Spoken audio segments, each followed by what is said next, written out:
kuri Norway TV plus 257.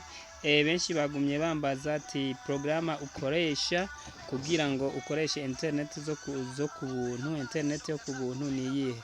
Programa dukoresha ni iyi Hatun. Iyi programa Hatun niyo ukoresha, niyo yingaha, niyo ukoresha kugira ngo ukoreshe internet yo ku buntu. Nayo uyikoresha gute?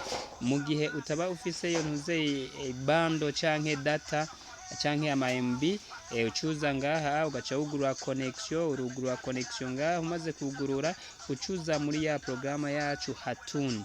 Umaze kuza kuri Hatun naho ucuza ngaho, urabona ingene imeze da custom setup. Aha hepfo hariho ahanditse start, hariho ngaha, niho ucuza ugaca ufyonda. Urabona aha hari startings. Aha tuba turiko tura starting, ibiriko iri connecta hariya hejuru. Imaze kuba iri connecta,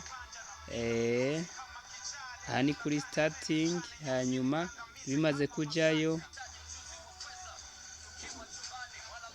tuza kubibonera ino hejuru ino.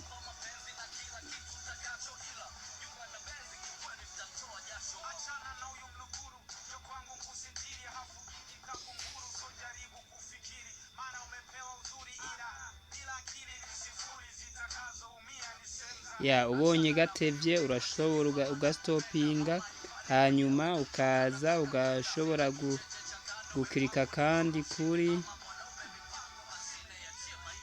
ngaha kuri start, kuri start, kuri start. Hanyuma ugashobora gustartinga kandi kugira ngo connection zize. Aho ubibonera naho ko connection zaje ni ngaha hariho akantu kameze nk'agafunguruzo hariya hejuru. Kajya kamaze kujamwo tayari connection ziba zemeye, biba byamaze kujayo. Hanyuma ahandi ushobora kubibonera ko wamaze gutangura gukoresha data yo ku buntu ni ngaha ama MB uba uriko urakoresha. Urabona hari ama MB 800 zigenda ziravariya uko ugenda urakoresha. Kandi no ngaha kandi izo ugenda urakoresha zigenda ziriyandika.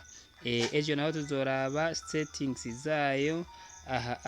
Settings aho ingene dukoresha ngaha no ngaha hasaba ibiharura hejuru. Ibindi tuzoca tubiraba ejo. Ciao.